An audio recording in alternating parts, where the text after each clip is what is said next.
Coming up in just 3 months is VCF SouthWest. This is from June 20th to the 22nd. And of course I'm gonna go, but the question is what am I going to exhibit? In the previous 2 years that I've exhibited the Mini Centurion, but I think it's time to give it a little bit of a rest and take something different this year. And my goal is to take all of this. And you can see the first problem is that I only bought one table for my exhibit, and this is more than can fit on a single table. Thankfully though, my exhibit is going to be right next to AJ at Forgotten Machines, and AJ has graciously offered to let me overflow a little bit onto one of his tables. So Usagi Electric and Forgotten Machines are going to be intermingling very close, so make sure you come by VCF Southwest to hang out and see our wild exhibits. However, there's a bigger problem going on, and that is that at the moment, none of this junk works. I only have 3 months to get both of these systems fully up and operational,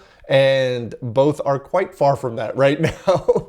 On my left here, we have the PDP 1173. This is not featured on the main channel. I'm only working on this Friday nights with the Discord group. I hop on a live chat for a couple of hours, people chime in, and we work on it together. And it's coming together really nicely, but we have a couple of big problems with it, like both of these amazing 5-volt 50-amp power supplies in the back are broken, and I kind of built the aesthetic around those power supplies, so we absolutely need those. But if you want to know more about this build, I post up a short recap of what we're working on, how far we've gotten, what's changed every Wednesday on the Patreon, or you can join the Discord and hang out with us on Friday nights while we build this thing live.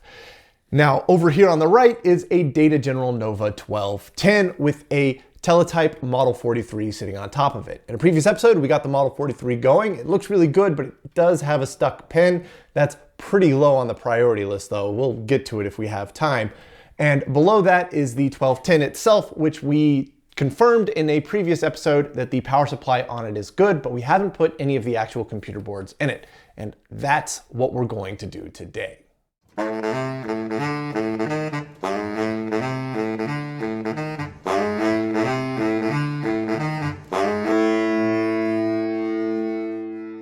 Now the Nova 1210 here is actually incredibly simple inside. It only has a 4-slot backplane, and in those 4 slots are the CPU, 2 memory cards, and a serial interface card. And that's it. There's not even a read-only memory in there. Pretty much when you turn the power on this thing, it's completely inert. It's waiting for you to punch in a program.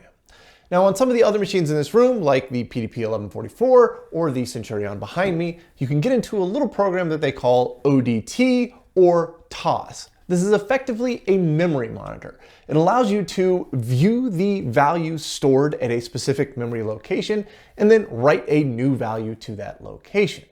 In this way, you can essentially write machine code to build up a program to do something more interesting. Now this doesn't have a memory monitor, but it does have a front panel. This is effectively the same thing. I can toggle in a memory address here, see what value is stored there, then change that value, store a new value in it, build up a program, and then jump to that program and start executing. But that's going to be incredibly tedious, especially if you want to do something complex. So what you normally do is you program in some kind of bootstrap loader that tells it to start loading a more complex program from some form of external storage, like this tape drive over here. This is a Tektran Industries tape drive for our Nova 1210. Now, it's not explicitly for the 1210. It can be used on any computer. It just communicates over RS-232 serial. All that really matters is that the serial data coming out of this drive is something that the Nova 1210 can recognize. Now, I do believe that this Nova was originally equipped with a paper tape reader, because I do have some paper tapes that came with the machine, and the original owners upgraded to this tape drive at some point in its lifespan, which makes sense. This is going to be way faster and way more dense. So this is our mass storage. Now, we do need a data terminal to talk to the machine, and that's what the Model 43 teletype is for. But That Model 43 already works, so that's all that's left is these two. And we're gonna focus on the 1210 first. I think we're gonna start with the CPU card and one memory card, and hopefully our front panel comes to life, or the whole thing will go up in smoke and we'll be even further behind than we are right now. Who knows? The only way to find out is to do it. So let's get started. First things first, let's just make sure that we are where we left off in the previous episode with the power supply looking healthy. So I've got my multimeter hooked up and some loads here. So we'll go ahead and push the power switch to on. This one's gonna be really bright because it's 15. This one's gonna be really dim because it's 5. The fact that they're both illuminated is good news. Let's check the 5-volt rail here. 5.08, that is perfect. This should be -5. Minus 6.9. I remember that one was a little off because we don't have a load or anything on it. I think that's probably totally fine. And then we'll check this one over here, 15.3. That is perfect. I think we're all right to start sliding cards into this thing and giving it a proper test. And I've got two memory cards here. This is an 8K card. This is a 16K card. Now I have two of these 8K cards because it seems that the previous owners upgraded one of those cards to 16K at one point in time. Now I want to test with the 8K because I have a duplicate of it, but I need to make sure that the memory address jumpers are set correctly. On the 16K card, the memory address jumper is way up here, and you can only select between 0 and 1, so you can either have a low bank or a high bank. But with the 8K card here, the jumper bank is down here, and it's a little more confusing.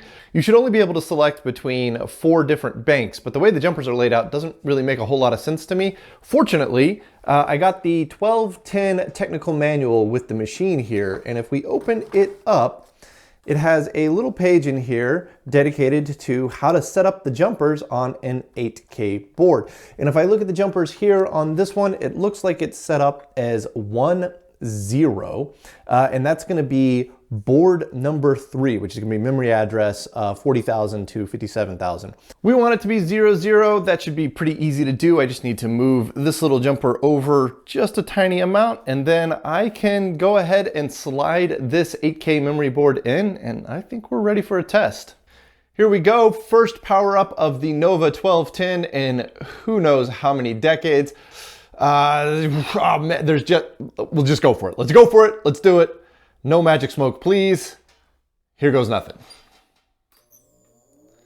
We do have some lights in the address here. I don't see any smoke. Let's see if I can examine. Oh yeah, I can examine accumulator 0, accumulator 1, accumulator 2, accumulator 3. Start. Oh, it's trying to run. Oh, that's awesome. I think it's running. I think this thing is mostly working. We just need to sit down and figure out how to use it so we can test to see if it's fully functional. All right, I've done a bit of tinkering with it, and honestly, it's pretty intuitive. I don't think I have it down 100% yet, but I'm getting pretty close, and I've only spent a couple of minutes with this thing. It's pretty awesome. But I have a ton of bad light bulbs up here, and I can actually demonstrate that for you. So right now, all of the toggle switches here are down. So if I do an examine, that's gonna move this value into the address range up here. And since they're all down, that's just gonna put all zeros up there. And we should be looking at whatever data value is stored in there. Now let's try to store all ones into this location. So I'm gonna push all of these up, and I'm gonna do a deposit. And it should have deposited this value into here. And you can see all 3 of these did come on, but none of these did, and that one didn't, and these didn't. Those are all bad light bulbs. And if I leave all of these up and I click examine, it's gonna move that value into the address field up here, and all of those should be lit up, but you can see that, you know, 2 of these are out, 3 of these are out, that one's out. We got a ton of bad light bulbs. So I think it's time to take this whole thing apart and figure out how we can replace those light bulbs, because with bad light bulbs, it's gonna be a nightmare to use. Let's get this front panel off, and to do that, there are 4 studs on the corner. Well, there's supposed to be 4 studs, 2 of mine are broken off, but with the nuts removed, the front panel is only held in place by the edge connector. A little bit of persuasion and it pops right off. The front panel PCB itself is held in place by 8 tiny flathead screws around the periphery. With all of them removed, the PCB can be lifted straight up and out. Data General apparently had no intention of making bulb replacement easy on us. This phenolic light guide has got to come off next, and it's held in place with 3 large screws on the back. Then it slides right up and off, and you can see how wild this design really is. Just light bulbs with flying leads soldered directly to the PCB. I rate the serviceability of this a -1 out of 5 stars. I know that if I just replace the bulbs that have gone bad, I'm going to be right back in here again, likely before this video is over, so I'm going to go all out on this one. I desoldered one bulb to see how the PCB would hold up to the heat, and it seemed to be totally fine, which means I'm going to replace every single bulb on this thing. After adding fresh solder, I put the Radio Shack desoldering iron to hard work, and after 10 minutes of desoldering, you can see how cleanly the bulbs all came out. There's a little flux here and there, but overall, it went way smoother and cleaner than I was expecting. Out of curiosity, let's go through and test all the bulbs that have been removed. I'm doing this by just giving them 15 volts with the bench supply, which is what the original power supply would have been giving them. And you can see that the good to bad yield is looking like it's about 50-50. Check that out, 20 bad bulbs. These are all of the remaining good ones in this little baggie right here. There's about, I think, 16 or 17 in there. More than half were bad. I did get some replacement bulbs with the machine when I got it, but there's only about 10 or so replacements in here. That's definitely not enough. Thankfully though, AJ hooked me up with this. Forgotten Machines coming into the rescue yet again. This is a bag full of brand new bulbs. So we're gonna put these in because they're brighter, cleaner, and nicer. And I don't think there's gonna be enough of those, so we'll fill out the rest with these replacements that I got. And then we'll have brand new bulbs throughout the entire front panel, and that'll be much easier to see and use. Let's get the new bulbs in place, and in this footage you can see me place all the bulbs in at once, but this was a mistake. Ultimately, I pulled them all out and did it in groups of 6 at a time. This was to make lining up the phenolic light guide possible, but once I got in the rhythm, it was actually quite easy to get these soldered down, and dang is it looking good with all new bulbs soldered in place.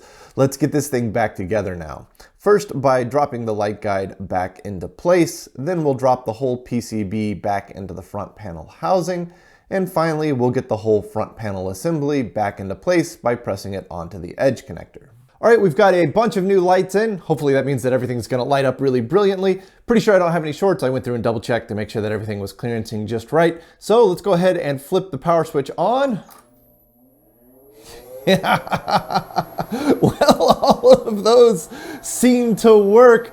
That is going to be the highest address. So let's see if we can examine, these are all low. Let's examine the lowest address here, address 0. And that apparently has data in it. So if I do a deposit, that should clear that off. Okay, excellent. So let's deposit just a 1 into address 0 there. There we go. It looks like if I turn all of these on here and I do a deposit, oh, we still have one light that's not working. Although I don't think that maybe is a light problem. I think that might be a switch problem. This switch does not feel healthy. That can be a potential issue here. Okay, so we may have to figure out a replacement for this switch, but for the moment, it looks like everything is working correctly. Yeah, this switch is broken. That's unfortunate. Well, this feels familiar. Let's pull that front panel assembly back off again. Then we'll undo the 8 screws holding the front panel PCB on and pull it free. Next, let's get that bad switch out. Thankfully, this PCB is really easy to desolder components on, and after sucking all the solder out, the switch pulls right out with ease.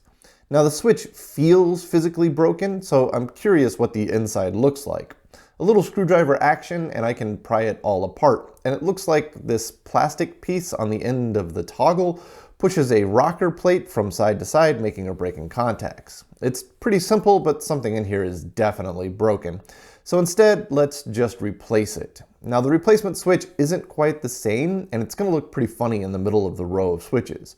To keep it looking cleaner, I pulled the carry switch at the very end and moved it over. And then I'll put the new switch in the carry switch place, and because it's at the end of the line, it should look a lot more cohesive.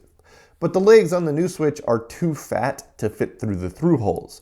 So out comes the file, and about 20 minutes later of filing the legs down, eventually they are skinny enough to pop right in. And you can see the switch body is a little bigger, but the overall shape and size of the toggle is really similar to the originals. With it all back in place, you can hardly tell that it's different. If it weren't chromed, the only giveaway would be the slight bit of threaded housing that you can see. But let's give it a test now that it's back together and powered up. I'll examine address 0, then set all the switches to high and do a deposit. And sure enough, all the data makes it through. Then we'll do an examine, which will change the address to 177777, and we can see all the lights shift to the upper row. Excellent. Every single light is working perfectly, and every single switch is now working perfectly. So let's go for the full Monty. I'll pull the 8K core memory card out and slot in the 16K core memory card in its place. The 16K card is already jumpered for the lowest address space as well. After that, I'll slot in the slot saver serial card, and finally the 8K core memory card we pulled earlier goes on top. Of course, I need to remember to change the jumper over to the correct address space. All right, I may be biting off more than I can chew here, but everything's gone so smoothly so far that I figure why not go for broke. This is gonna like double the load on the power supply, and I don't know if the two cards that I just put in have a fault. Let's just go for it. Well, all the lights came on. Nothing seems to have caught fire. Let's examine address 0. There's 1, 2, 3. We still seem to be stepping through memory addresses. There is some information somewhere in core here, but I mean, I think that means it's working, I guess. I mean, really what we need to do is toggle in a program and run it and see if we can get the results of that program. Okay, we need to take this thing for a proper test drive, but in order to do that, we have to understand Data General Nova assembly, which is not easy, particularly because all of my assembly work has been in that thing, which is wildly different from anything else out there. But there's a couple of people that have helped massively with this project. Forgotten Machines and CommodoreZ right off the bat. These two, aside from being very close friends, have also just been an unbelievable help. I'm constantly leaning on them for moral support as well as knowledge, and they're both just fantastic. So thank you two so much. But CommodoreZ has a Nova 1200, and when he was looking to test it, he reached out to a fellow member of the Discord, Quantex, and I think I'm pronouncing that correctly. And Quantex wrote up a beautiful little test routine that I think is going to work perfectly here. So I've got that little routine right here. We start off with disabling the interrupts. This is pretty standard stuff. And then we load in two constants, one into accumulator 0 and the other into accumulator 1. The constant we load into accumulator 0 is 40, and the one we load into 1 is 177. And if we cross-reference 40 and 177 to the ASCII table, we'll see that lines up with the full range of printable ASCII, and that gives us a pretty good clue as to what this routine is doing. Moving on next, we have a nice tight little loop here. Essentially what this is doing is it's pulling the TT0 or the output device to see if it's ready to receive a byte. But if it is ready, we skip over that jump and we go to DOAS. We're taking the value in accumulator 0 and we're outputting it into device 11, which should be the serial out on this. So that means that we'll output the value 40, which should print something on the serial terminal. And then we increment the value of the accumulator. So we go up to 41. And then we check if we've gotten to the end. But if we haven't, we go back up to main loop and create a nice little loop there. So what this should do is print out the entire ASCII table on repeat endlessly. So I think this is going to be an excellent way to take this thing for a test drive, because then we can maybe take the scope and probe the back pins here and see if we can figure out if any of those are twiddling like they should be. Okay, we've got the thing fired up and we're sitting at address 0 here, but Quantex's program wants to be at 100. So we'll do a 1 here. We'll click examine. We can see that 100 is totally empty. So we need to put some data in here, and that data is going to be 060277. So 060277. And we want to deposit that. And we can see that that value has been put into address 0100. So now we need to go to the next address. I can do that by clicking examine next. You can see we're at address 101, and we want to put the value 020112. So 020112. And now we can do something pretty interesting. We can go to deposit next, and that'll put this value into this memory address, then increment to the next address.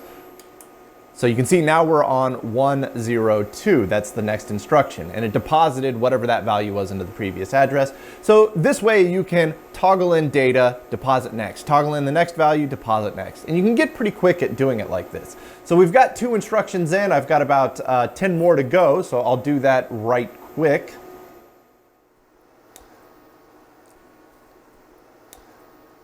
I think I've got it toggled in right. Honestly, I'm not sure. I think when you do the deposit next, I'm somehow off by 1 address, but the program doesn't seem to have any absolute jumps. It's all relative. So even if it's off by 1, it should still work. So we've gone to the correct address here. If I click start, hopefully it'll start running. Yeah, that looks like it's doing something. It is running. We're fetching and executing instructions. All right, let's look at the back and see if we can see any serial data coming out of the ports. It's a little tight back here, but we have essentially 2 ports here. This one only has 3 wires going to it. So let's check those 3 wires. It's going to be this one. That one's just always low. This one, that's always at 0. And this one, that one's also always at 0. So we don't have any serial data coming out of that. Then we have a 9-pinner down here, and it's full. There's a wire on every single one of these. So I'm just going to go through them pretty quickly here. Nothing on that one. That one's high. That one's got something on it. I have no idea what that is. That one is like straight up, flat out data. That looks like RS-232 data to me. That's awesome. All right, let's check the rest right quick. Nothing on that one. Nothing on that one. Nor that one. Get some more of those like kind of weird looking signals going on there. Nothing on that one, but this one, look at that. That is full on proper RS-232 data. We need to run that into a data terminal. So I got my ADM3A out. I don't know why it booted up with all this junk on the screen, but I did put a little loop back in it and typed hello, so it seems to be looping back correctly, which I think means that it's healthy enough for this test. I did just plug in a cable that I got with this machine that said Nova on it. I have no idea if that cable's any good, but we'll give it a shot. The Nova here has been powered off, but this is the great thing about core memory. If I turn it on here, and then we go to examine 0100, there's our program still stored in there. I love this. Core memory is non-volatile, so whatever you program in stays in there, even when you turn the power off. I love that. That's awesome. All right, let's hit start, see what happens. Hopefully something cool happens. Something is happening. Something is happening, very much so. It looks like it's doing what it's supposed to do. It's getting a clear screen in the middle there, and the buzzer's going nuts, but look at that, we're printing stuff out. That is awesome. The Nova's running. There you have it. The Nova is working, almost fully functional. I don't want to say fully just yet because the program we're running lives in just a tiny amount of memory, and we very well could have problems elsewhere within the memory range. But in order for Quantex's program here to be working, that means the CPU has to be good, that means at least some of the memory has to be good, and the serial interface card has to be good. And because it's only a 4-slot backplane, there's nothing else in there. So A very large majority of this machine is working, and we're ready to take the next steps towards diving in and diagnosing this thing at a much deeper level, which means that we can start toggling things in like a bootstrap loader to start loading programs off of the tape drive, which is what we're going to get into in the next episode. But this is amazing. I have a functional Nova 1210. That's so awesome. So I want to thank you all so much for watching, and I hope to see you in the next one.